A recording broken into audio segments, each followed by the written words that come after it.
कार्तिक माह में पंचदीकों की कहानी एक साहूकार की बहू के तप, संयम और भगवान की कृपा पर आधारित है, जिसे पंच भीष्म पंचक के दौरान रोज सुनना परंपरागत रूप से शुभ माना जाता है। कहानी की शुरुआत किसी गांव में एक साहूकार अपनी पत्नी, पुत्र और बहू के साथ रहता था। साहूकार की बहू अत्यंत धार्मिक थी और कार्तिक के माह में प्रतिदिन प्रातःकाल नदी में स्नान के लिए जाती थी। उसका नियम था कि वह स्नान के बाद भगवान राई दामोदर के दर्शन करने से पहले किसी पराये पुरुष का चेहरा नहीं देखती। मोचड़ी का रहस्य। इसी गांव का एक राजकुमार भी प्रतिदिन ब्रह्म मुहूर्त में स्नान करने जाता था। राजकुमार हैरान था कि रोज उससे भी पहले कोई नदी पर आकर स्नान कर चला जाता है। एक दिन बहू स्नान करके जल्दी जल्दी घर लौटी तो उसकी मोचड़ी घाट पर गिर गई।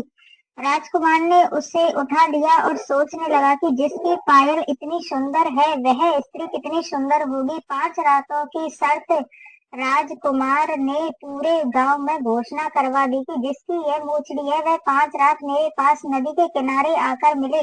बहू ने संकोचवश कहा कि वह 5 रात ब्रह्म मुहूर्त में आएगी, लेकिन किसी साख भरने वाले को वहां बैठा देना। राजकुमार ने एक बोलने वाले तोते को पेड़ पर बैठा दिया।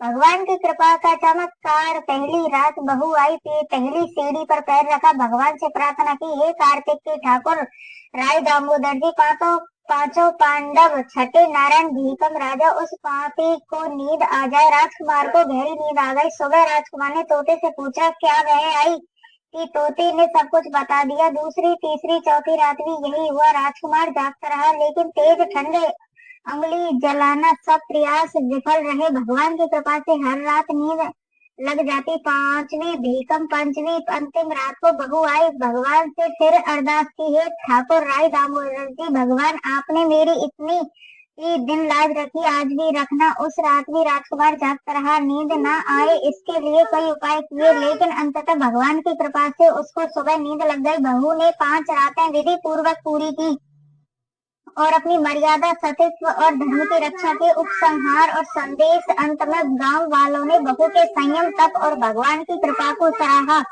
कार्तिक माह में पांचवी भीकम की कहानी यही सिखाती है कि सच्ची श्रद्धा, नियम और भगवान में विश्वास रखने से हर संकट टल सकता है और जीवन में धर्म की रक्षा संभव है।